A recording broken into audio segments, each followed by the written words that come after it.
Good afternoon and good evening, everyone, and welcome to today's film talk. The topic of today is Whose Land? Indigenous People's Struggle for Independence and Existence. This event is organized by the Nordic Culture Point and the Nordic Institute in Greenland, both of which are institutions under the Nordic Council of Ministers. And both organizations work to support culture and Nordic cooperation within the area of culture.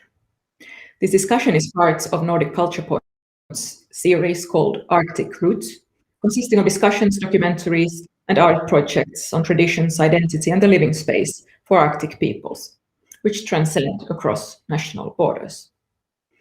Today's discussion will focus on two different films. The first one is called Our Silent Struggle, a film by Suvi West. The second film is called The Fight for Greenland, and that is by Kenneth Sorento. You're both very, very welcome to this event.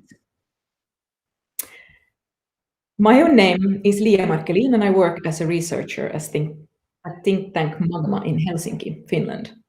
Suvi is joining us from Karikasniemi in Utsjoki municipality in northern Finland, and Kenneth is joining us from Denmark. Suvi, welcome.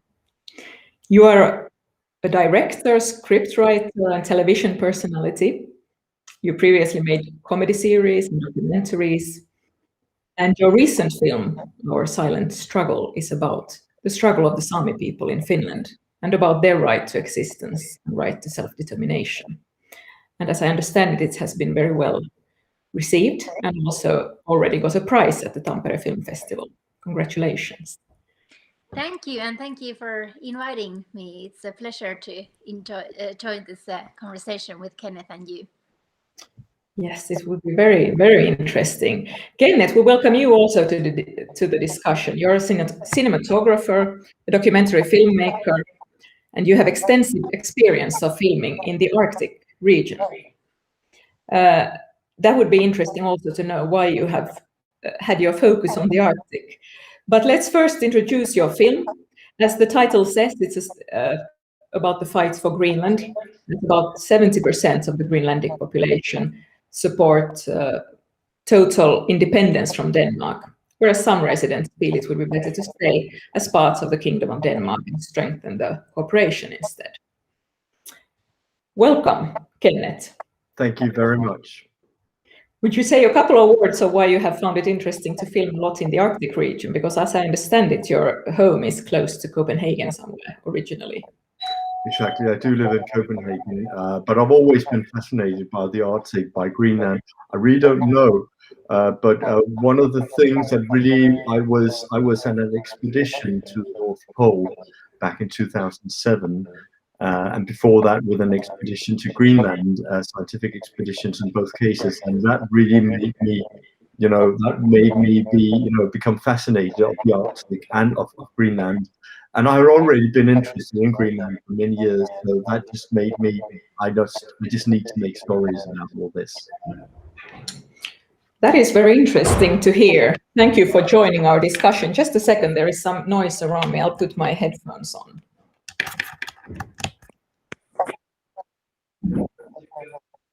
Can you hear me still? I'm sorry, I didn't expect any outside noise. Now, your films are both very different, but also very similar. You both focus on the struggles of an indigenous population, and both of you focus on a certain process. For you, Suvi, you follow the process of setting up a truth and reconciliation process in Finland, and the work of Anni-Kristiina Juuso, who is a Sami, but she was appointed by the Finnish government to listen to the needs and wishes of the Sami people in this process. So I thought we could begin actually by watching a short clip from your film, Suvi, to get into your films, if that's okay. And this is a scene from Inari, or Anar, where Anni-Kristiina Juuso asks local residents and leaders how they feel about this initiative and what they expect. Do you want to comment something, Suvi, before we watch the clip? Okay, we can continue talking afterwards. Please, if we have our technical stuff. There we go. Min jätna lahpo ierais tjärvumi vuollai. Ko iska muistelit, ahte mis mai rekti lää lähtää mäinmis, tet sielahi min jaskadin. Lääkomis arvutusset alle, ko missähtä tuolla puhjueita.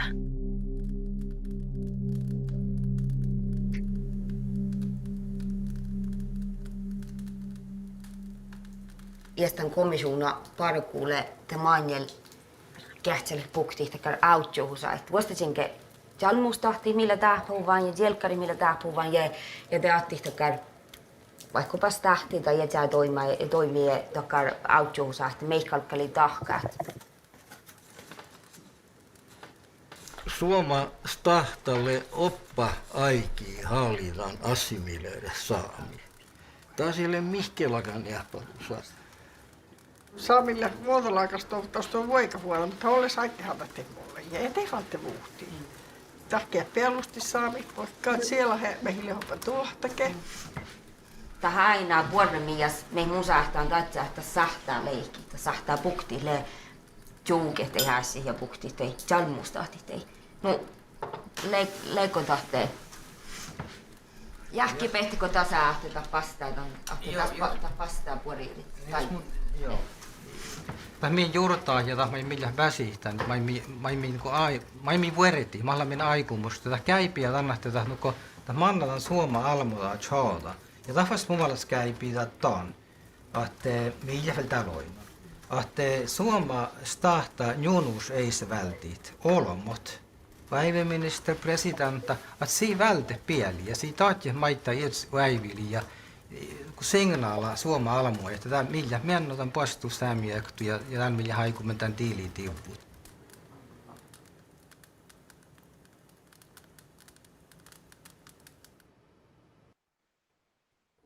Thank you. Did you all hear the sound in that clip? Okay, good. Then it was just me who couldn't. So, Suvi, you can hear from the people there that there is a great sort of disappointment in the Finnish government and in the history, and also you can see the face of Anni Risten, how she is very wondering how this whole situation will develop. Could you say something about maybe this clip and also about why you wanted to make this film? Oh, that's a huge, huge question. Well, I could actually talk more about this. We were shooting different truth and reconciliation hearing events, and the same happened in each of them. Everybody who were joining the process or the hearing event, there was like huge distrust towards government, and I understand that because there's like decades and decades, even like centuries, how the state and states have been treated Sami people, and now suddenly they want to start this truth and reconciliation process, and at the same time there's so many colonial acts going on, like railroad project or different agreements or laws. So it feels like that this truth and reconciliation process is only to wash the hands, like, you know, make the government to look, or the state makes the state to look good instead of like so they could say that, oh yeah, but we have tried to do this, we gave this truth and reconciliation process. I'm not gonna say since this process is still it's very early stage and we don't know, it hasn't started yet, so I don't know what would be the end result. But at that stage when I was filming, it truly felt like it was huge distrust, and even I was a little bit skeptical because it started in a way wrong ways. I think the people who worked with that process, who were Finns, they kind of started the process maybe the wrong way. So it's going to be interesting to see how this process will go. Will it be that kind of process that will help Sami people and maybe be good, or is it a process that will bring more traumas? But we will see. Was it the process that made you do this film now, or why did you decide to make this film? No, it was around 5 years ago, and it was things or the climate around Sami people and me started to get more hostile, and it became all kind of different laws and agreements and hate speech included. So it was like I felt that I really need to do this film, and then I started to follow different processes, and I didn't even think about to put this truth and reconciliation process, but it just came so strongly. So yeah, that was I didn't plan that. It just came through the process. But the reason was the climate, and also that I felt that the Samis around me felt kind of even like there was like this, how should I say, fear that will we continue to be indigenous people in the future as well. So it was like a depression and that kind of a fear. Yeah. Mm-hmm. So you're very much making this film from the inside as part of your own experience also. Yeah, and it was really helpful for me personally as well, because it was my I had a chance to deal with my emotions and my fears and my feelings. So it was important for me to be able to do this film, and also I felt that I didn't have any other choices than do this film, because it was really clearly needed when I started to do that 5 years ago.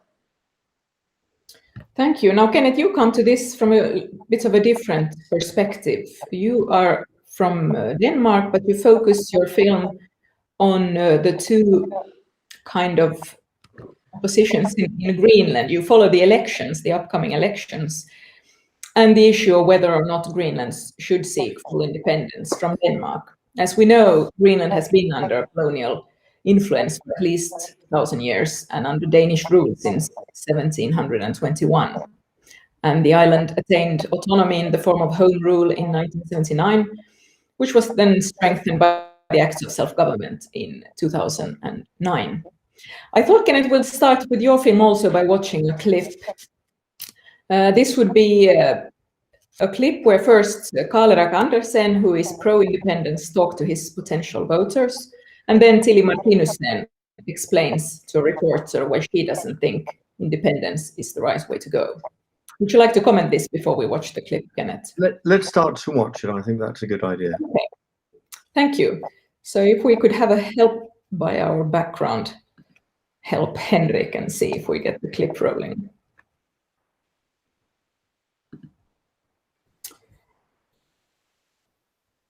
If it takes a little time, maybe we could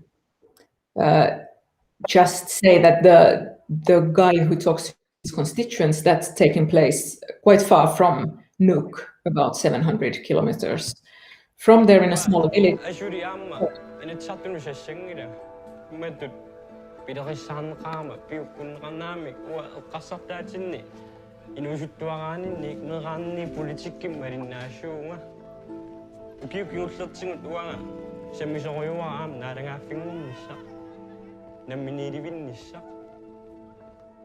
Imatut killilersungaanata qulitsinniik Danmarkimi aqunneqarnissaarput orninginngila ilaqallunaa tikereertarput kalaallinik isinginnittariaasert aliakkanneqerlung imaattuup ummannam tamat ilisimassuap ukiorpaalussuarn aani nakorsaarsu saafiuminartoriuusoq immikkoortitsingittor massakku allaat nakorsa taasseraangaarmat uangalun nakorsiaruman ajorpunga ummannami toqqaannarlugu nuumsianertarp taama pissuutsit inissisima pullutsin taman allangortinneqartariaqarp qallunaat massakku kisiisa uunga isinginnarlungit taamaallaat tikisittarpagu inuk salliusillungu sullinneqarnissaa eqqarsaatitsinniitariaqqarpoq ukua qallunaat tikerartu ilorrusimaanginnart sungiusisiinnarlugit sivikittuaranguam ummannamiikkun qassini katersipallariissap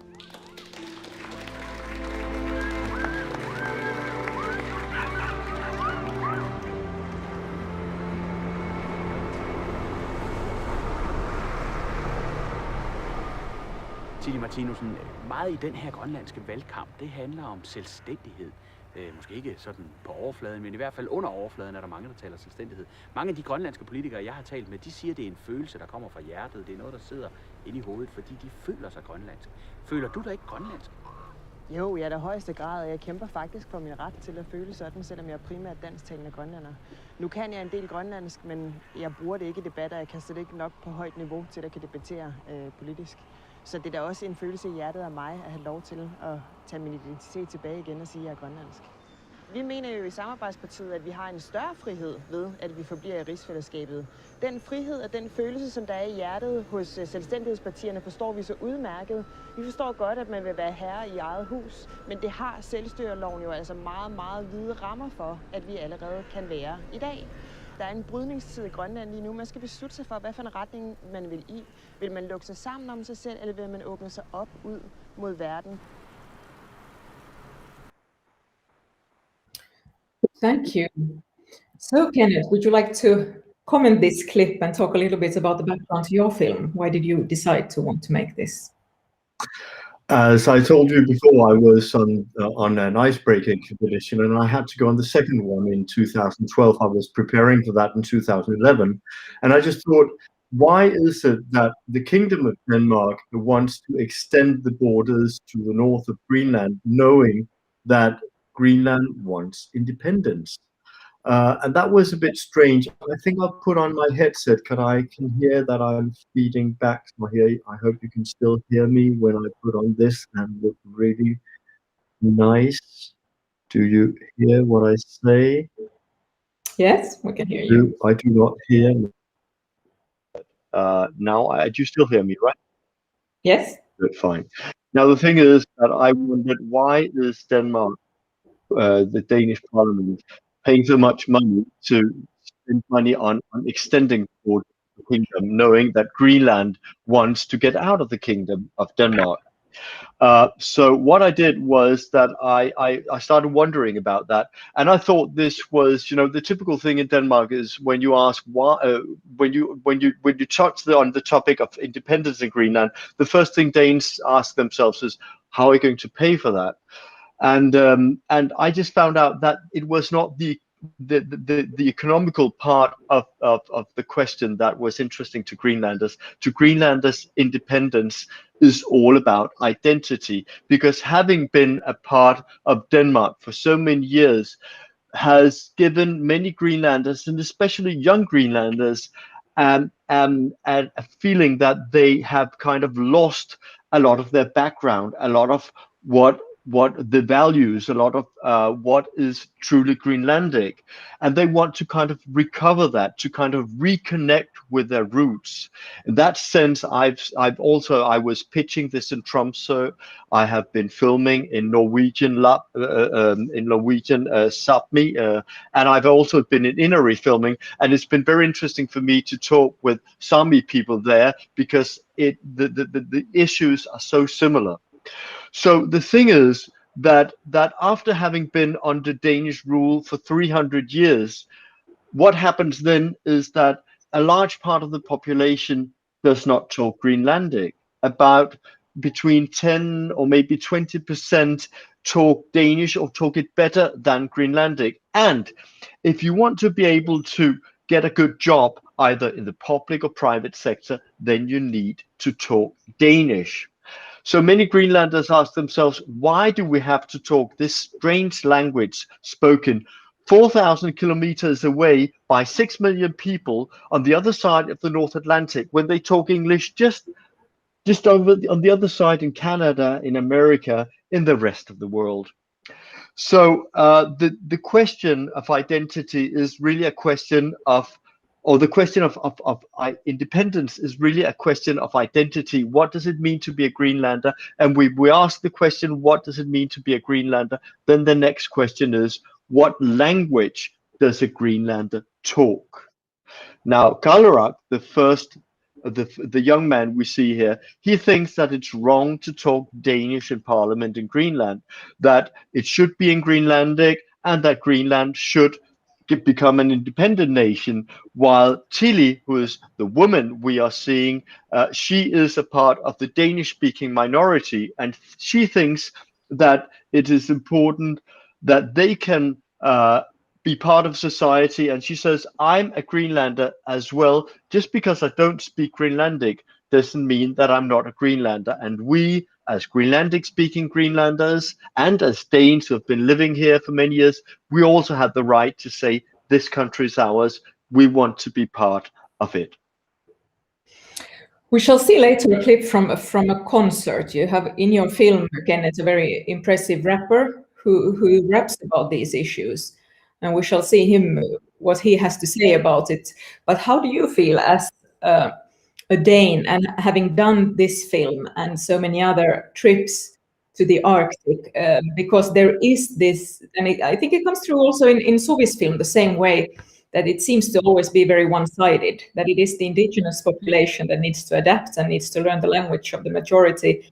But is there any responsibility on our side to try to find out more and try to perhaps also, especially if we move into the area, to actually make an effort to try to learn the language? It took me 9 years to make this film because it was so difficult to finance. Nobody believed that I had something special to say. I said, I have seen something new, a new generation that wants something new, completely new. And I wanted to give some new nuances to the debate about Greenland and the relationship between Greenland and Denmark, because I thought it was always kind of the same story we were telling in Denmark about Greenland was, you know, losers, people who are going through difficult times, but we were never seeing these people as powerful as possible of choosing another direction. So what I wanted to, and the thing was, what the reason why I thought this was very interesting is because I grew up in Spain. I spent my teenage years there, so I'm used to seeing and looking at Denmark from a different perspective. I'm a so-called third culture kid. So when I came to Greenland, Greenlanders would say, oh, you're Danish, you can only see it from a Danish perspective. And I said, no, I can actually also see it from a different perspective, because I'm used to looking at Denmark and Danish culture from a different perspective. And then I realized that I needed to tell this story through more than just one character. And I wanted to see it through both at Greenlandic, you know, traditional Greenlandic perspective and Danish-speaking Greenlander, in order to give. And what was very important for me was that we could get close to these people and understand why they think and feel the way they do. So I wanted to follow them for a long period, for several years, and I wanted to get close to them, and I wanted to follow a process where we could say, okay, what is going on now? What will be the next thing? Because when we follow people over a period of time, then what happens is that we connect better with them, and we suddenly start to understand why they think and why they act the way they do. And just let me finish by saying that there is a scene where Paningwak, which is a woman that we will see in one of the next clips, she complains about the fact that she cannot she's part of a play in the school about the Mother of the Sea, which is a very important myth, Greenlandic myth, and she has to do it in Danish. And she says, why? I want to do it in Greenlandic and I want to sing in Greenlandic. And when she talks with the Danish teacher about this, and the Danish teacher says, look, we have to do the song in English and we will lose, you know, some people do not understand Greenlandic. Then a lot of Danes who watch this are like, but why? This is too bad. This should not be like that. And I think the reason why they react like that is because it has actually, I've actually succeeded in giving people not just the intellectual understanding, but also the emotional understanding of what it means to be a Greenlander who thinks that Danish culture and the Danish language is taking up too much space. And still, I understand that your film managed to create this debate of who has the right to speak for whom, which is always quite in the center. So do you want to comment on this at all? What is your feeling? Do you think a non-Sami could have made your film, or does it necessarily then become a different film? Well, this is really interesting topic, and that's one of my key themes that I'm actually been investigating or diving into many years. And it's a whole theme that we could have like a different conversation. But I have to say that as a Sami, we are said that we are the most studied people in the whole world among with Native Americans, and it means that we have been objects for others always. And even I have been part of different films so many times I haven't seen the results. And I think it's more about there's so many Finns who have, and also people outside the Finland, Norway, England, wherever, have been making a lot of films about Sami people. And as the industry is, so it means that if someone else would have made this film, let's say Finn would have made this film, it would have mean that I wouldn't be able to do this film, because Finnish film industry and Wiley and other funders, they don't give money to everybody who wants to make a film, but the competition is really heavy. It means that it's only one person who can make this film, which is funded. And during the process, there was other filmmakers who wanted to tell this story as well, Finnish people, and I kind of felt that I needed to fight against them, because if I knew that if someone else will make a film about a railroad, this story wouldn't be happening. So it's about competition, and it's also about power, who has the possibility to make it, who have the access to these big grants and so on. So there's this, like, it's a multi-layer question and with a multi-layer issues. But I have to say that I don't know if it's a responsibility for a single person, like a director, to make this these decisions. Can I make it or can I not make it? And it's more about to the funders side, who they will fund. And now International Sami Film Institute, they have now created this protocol that if you want to film Sami people, you should go through the protocol. And that is nothing unique, because these kind of protocols are also in Canada and Australia. So, and it's more about to protect the heritage and collective immaterial heritage. So and the stories are also one of the part of the collective immaterial heritage, which means that we as the Indigenous people should own our own stories and our own emotions and feelings. But obviously it's not that black and white. And I also have to say that also society has to be aware of this. Clearly, as Kenneth, you have reached people who wanted to be part of your film. So and also I know that there was a lot of Samis who wanted to support other filmmakers as well. So it's not black and white, and I think it's always, you have to go case by case. But I think we as a Sami are now pretty lucky, because we have International Sami Film Institute, who could be actually there saying that, do we want this or not? And that's good.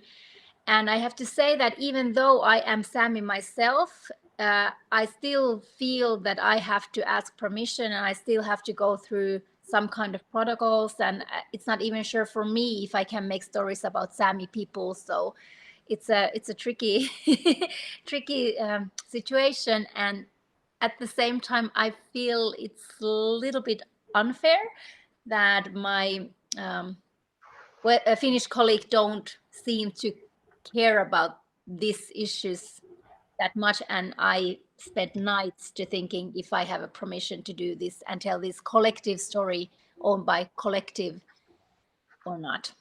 But yeah, I could talk about this a lot. How do you feel afterwards, Suvi? What has the response from your own community been? Do you feel you have the acceptance of the community for the film you have made? Yeah, I have.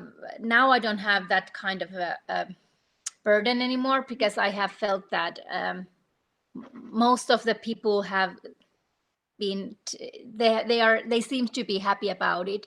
And I don't know where we can talk that collective or the nation or the group of people have accepted or not, because I don't believe that 100% will be ever, you can't reach 100%, although I haven't heard nothing negative yet, but still.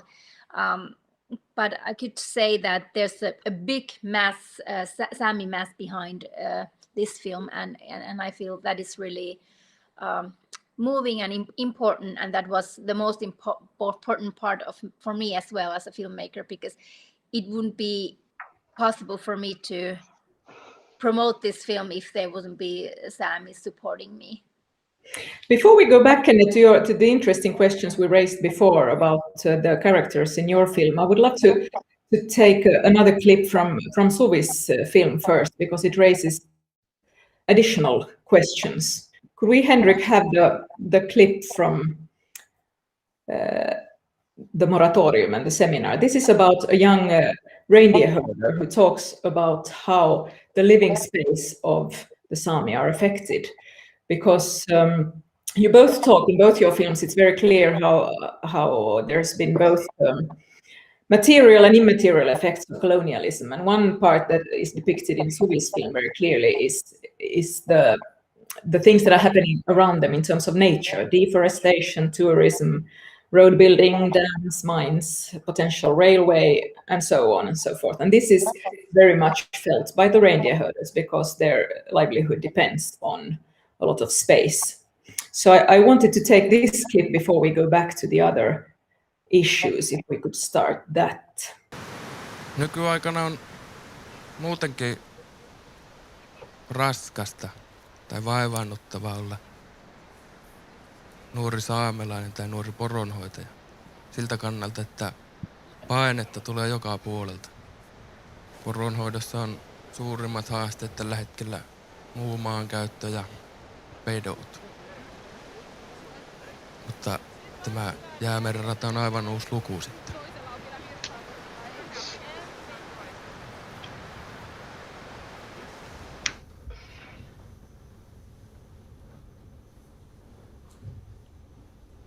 Sitten jos alkaa semmonen, että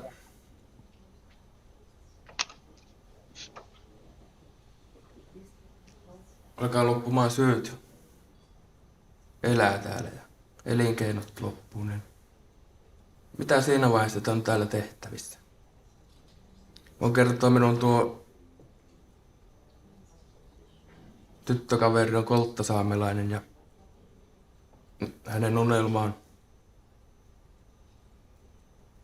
olla Koltan saamen opettaja hänen kotikylässä Sevettijärvellä.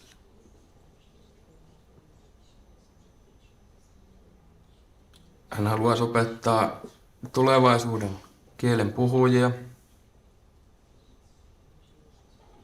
mutta jos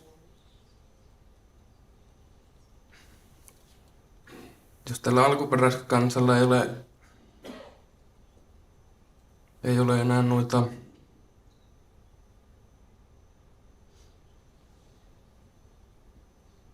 ei ole mitään syytä jäädä tänne enää sen jälkeen, kun kaikki on viety, niin ketä hän opettaa sen jälkeen?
These are quite powerful pictures also for an outsider, and you get a sense how sort of threatened many people do feel in your home area.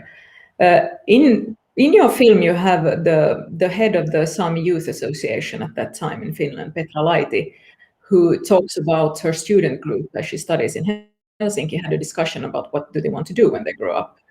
And she says something along the lines that she doesn't really have the luxury to think that way because she feels she needs to do what her people and her culture needs her to do. She feels a very strong sort of sense of responsibility. Is this what was behind your film? Did you feel that this was something you had to do, or was it more something you wanted to do, or both?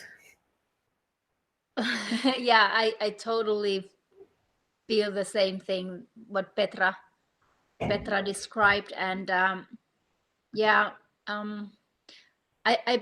think I would love to work more with a comedy and love stories and a little bit lighter subjects, but my last works, they have been, I have feel obligated that I have to do these things, and obviously, and of course it's a great honor to be able to do these things, and it's also like really, it gives a lot power. I mean, sense of power. It feels like it's empowermental feeling to be able to do these films, and I'm so grateful. But I know that if I could choose, in a way, I would be doing something different, maybe. And but I have to also say that it's not that tragical, because now, after making this film and spending 5 years with this film, I promised to myself as a gift I can do next something that is truly something that is not necessarily that important, but more about only arises from my personal needs and my personal things, and it doesn't matter if it's not creating a revolution. So that's something. But but I have some other projects going on now which I have to do first, but I know that I will be doing something that will be maybe more me than for society. Yeah. In both your films, even though there is a lot of pain in both very strongly, there is also a lot of fight and a lot of hope. I have to say that the people you have both captured in your films are quite impressive. The power they have in them and the sort of commitment they have to their cause. You say in a recent interview, Suvi, that you don't feel this is exceptional in terms of the Sami, that there's always been a battle and there's always been a struggle and there's always been people willing to fight. I don't know how you feel about this, Kenneth. Maybe you haven't followed it for that long, but did you get a sense that the people you were filming were actually, this was kind of a new dawn for activism in Greenland, or was this something that had been going on for a very long time? Yes, exactly. That was what I was trying to tell financiers for many years. I was saying, look, there's something new going on in Greenland. It's a different story. There is a new generation. And the very interesting thing is that I believe that globalization plays a role here, because Greenlanders, the new Greenlandic generations, are very much, they're just like any other, new generation in a Western country in many ways. So they are on YouTube, they're on Facebook, Twitter, Instagram, and so on. And they're very much inspired by other people, like the Sami people or Inuit people in other parts of the world, and what they see is that there's a kind of rising, a kind of new focus on people who have felt oppressed, who have had been kind of been told to live in a different way, to forget their own traditions. So I think that all this makes young people in Greenland much more activistic. And what I was looking for was actually people who were not just good at talking, at explaining, but who would also be kind of acting, would actually be doing things, so that I could follow a process. So Kalarak would suddenly run for the election. Baningwak would say, I do not want to be part of this. of this show. I want to do something else. Tarak, he would launch. He would start working on a new album. He's a rapper, and Tilly would found a new party that would defend Danish-speaking Greenlanders' right and would be against independence. And that was really interesting, because one thing is your ideals, another thing is what happens when your ideals meet reality.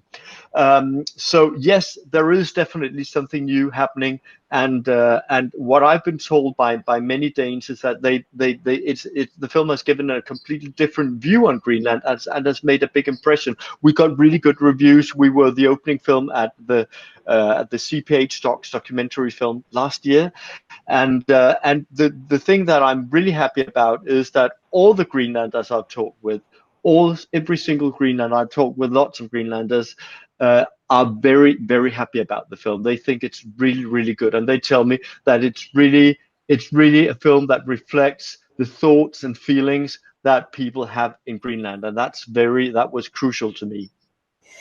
I think we're going to go with this discussion until 7 o'clock sharp, if that's okay with both of you, because I think it would be important to show you the last two small clips that I wanted to show. I wish we could put them both after the other, Henrik, our backup guy, if that's okay. To show first Josef Tarrak in a concert where he raps about these issues we've been discussing. And then right after that, we could watch the scene of his wife, who is reading a bedtime story to her daughter, which is exactly the story of the Mother of the Sea. And then we get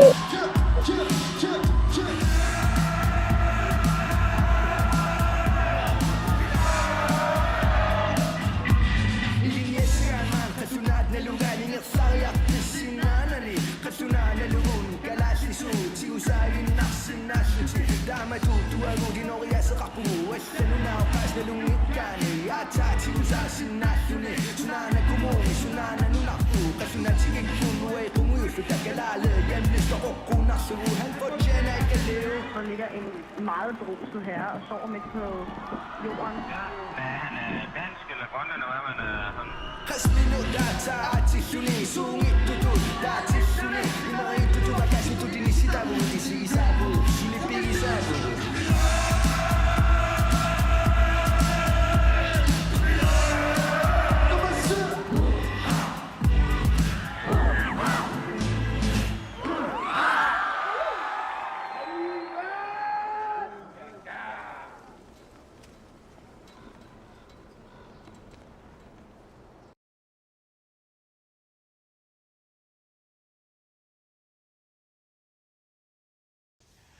Takussaviu.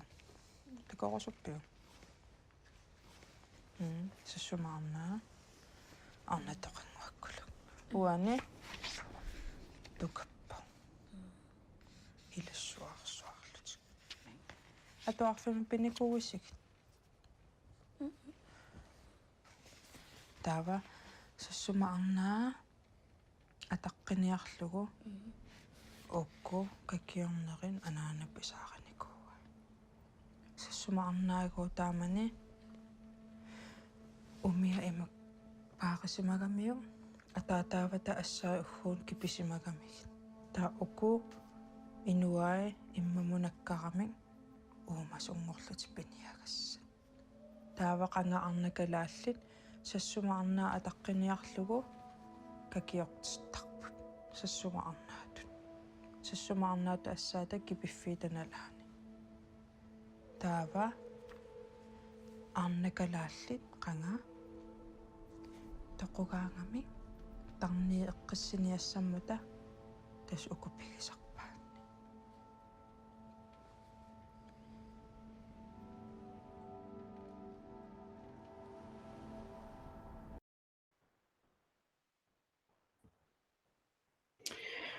These two really stand out as a kind of power couple. They are very much taking back the power as Greenlanders and as Indigenous Inuit people. Do you feel in making this film that you kind of had a mission also to educate perhaps not just the Danish, but also inform the Greenlanders themselves? Because as I understood from your film, the tattoos that this couple got were also something kind of reclaiming that hasn't happened very much in Greenland, at least yet in this day and age. Well, the interesting thing is that when they were among the first movers, but now you see in the streets of Nuuk, the capital of Greenland, you see even old women, you know, in their 70s, 60s, 70s, 80s, who have gotten these tattoos in their face. So it's become increasingly popular, increasingly important for Greenlanders, not just young people. That it's very, very interesting to kind of reclaim and reconnect to their roots. What I think is important to understand, and the question was, yes, what I wanted to was both to tell Danes about why it's important for Greenlanders to become independent and why it's important for Greenlanders to reclaim their culture. And then internally in Greenland, I wanted to show that there are people who have, you know, also in Greenland, a lot of Greenlanders feel like, oh, nothing is happening. We are having too many people, you know, taking their lives, and we will never become independent. And I wanted to show that something interesting is happening here. And then I also, because what we see in Greenland is that the debate is very much polarized between those who are for independence, against independence, those who are Greenlandic, who mainly speak Greenlandic, those who mainly speak Danish. And I wanted to give both sides a voice, and I wanted to make it possible for people who feel differently to kind of try to understand why those they disagree with feel and think the way they do, so that maybe that could start up a dialogue that is less polarized and more based on talking and trying to understand the other position, and not just being against and trying to only defend your own point of view. But the clip with the story of the mother of the sea also showed us that the mother told the daughter a story. She asked her, have you learned about this in school? And the daughter said no. And the same debate was actually in your film, Suvi, when the young Sami were talking about how they feel that the lack of information and knowledge about Sami issues in schools today kind of fuels the kind of hatred that you see, this hate speech and stuff. Do you feel that this is still the case? Do you see any kind of shift happening here? Did you hear in your making your films that are things changing in schools, or do you still feel that this need persists strongly? Well, unfortunately, I believe that the current generation who is now in the school are kind of a lost generation in Finland, because I think that you have to, because it takes time to, I think the only answer is to get the proper information to the school system and to the curriculum, to the like the official, is a curriculum where you have to put the information. And Sam has been trying to lob information to that curriculum, like, I don't know, 20 years or more, and still Finnish school doesn't want them there. I don't know why they don't want to educate Finnish people about Sami people, or Sami people about Sami people.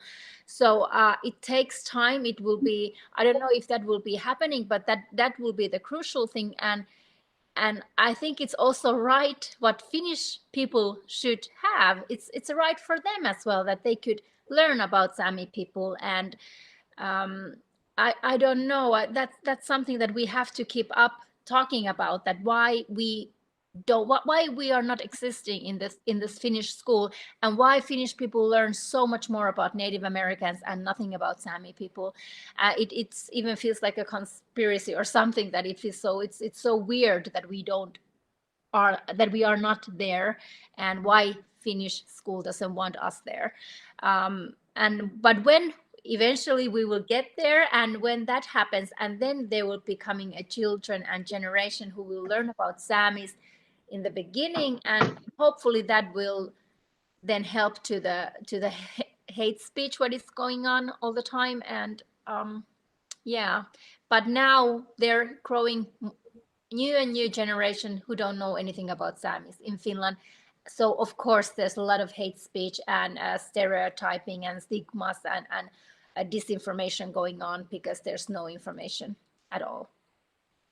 Did you, Kenneth, learn anything about Inuit people in school, or your children? Or Well, it's so interesting to hear what Suvi says, because it sounds just like what is happening in Denmark. I mean, the knowledge about Greenland and Greenlandic culture, Greenlandic myths is almost non-existing in Denmark. And in Greenland, Baningwag, who was reading for her child here, she said, "Why are we? I learn more in school about Danish history than about Greenlandic history. I learn more about Danish culture than about Greenlandic culture. And when I come to Denmark, I know a lot about Denmark and Danish culture. They know nothing about me." So yeah, it is important that we do get more focus on that. And I'm so happy that in Greenland they are now focusing very much on a new generation is working very much on making films and television series about Greenlanders, Greenlandic stories from a Greenlandic point of view.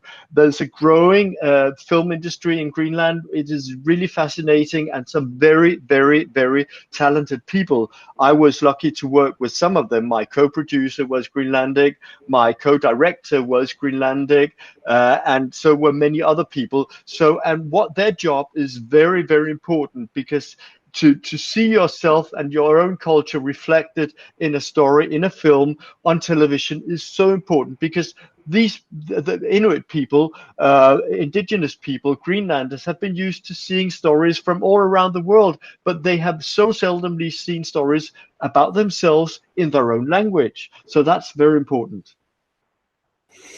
And one thing, unfortunately, that of course still persists, and we saw it at the end of the clip from your film, Kenneth, the graveyard, and you kind of mentioned that also, that there still is, and it is a big part of your film as well, the fight against mental illness and suicides, which is really a lot higher in both of your areas. I mean, both in Greenland and in Samiland compared to the majority societies, which also shows about this, and what was talked about also in your films, this intergenerational trauma that still exists. Do you feel that things like your films also, like you say, I mean, partly it must be hard to make films about people and about topics that are still so hurtful to a lot of people, but you also see that it can have kind of a healing effect. I'm not saying one film can save lives, but as part of changing the narrative, do you feel that films can have a part to play in that as well?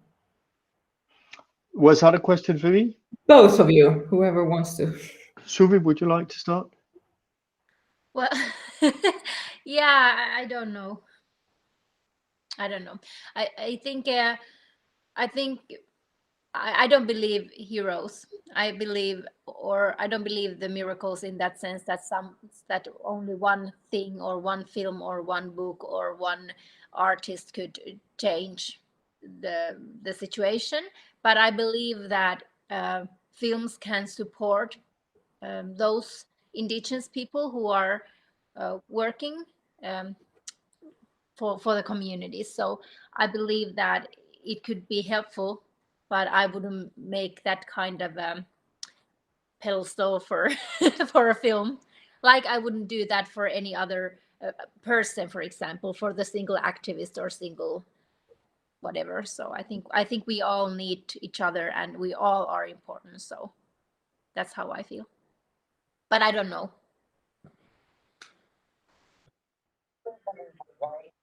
And I believe that Baningwag and Joseph, who we saw just before the last two clips, are very, very extremely important. I think that 300 years from now, I think that these people will be people that will be in the history books, because they're doing a very important job for the young generation and for Greenland as such, to look at itself and say, look, we need to regain our pride. We need to find new ways of kind of rescuing our culture and kind of reinterpreting and putting into a modern way, and try to live both in a modern way, but also kind of bridge over to the traditional values, which I know is also a big issue among Samis and among Indigenous people in general.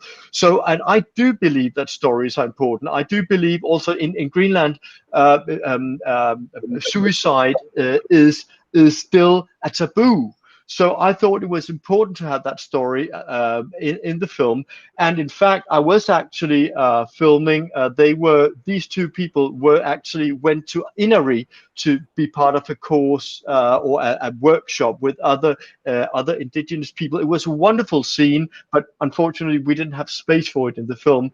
But the thing that was interesting was that suicide is a huge problem among all indigenous people around the world.